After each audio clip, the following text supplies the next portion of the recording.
Handa na ba kayo?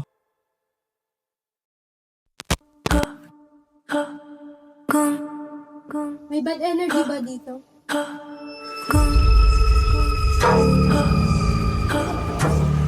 Yes? O R R? U P C? O N? Corruption?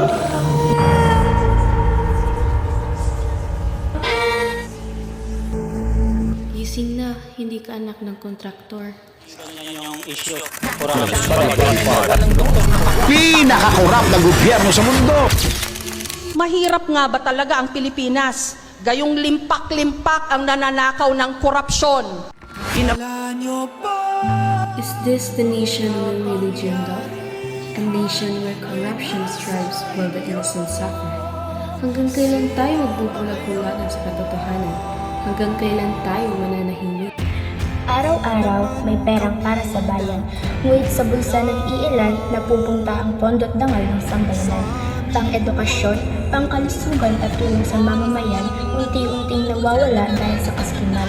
Hanggang kailan magdurusa ang mga walang kasalanan, habang ang mga tunay patuloy na pinapaguran. Because of corruption, students lost their chance to dream. Workers are left unrecognized, and some professionals forget the values they once stood for. Children grow up thinking that dishonesty is normal, rob of the future they truly deserve. But we can change that. It starts with honesty. In our words, in our actions, in our choices every day. When we choose integrity over greed, truth over silence, we choose a better Philippines. Let's be the generation that ends corruption once and for all. I'm Luisa. I'm Carl. I'm Angel. I'm here. I'm Spy.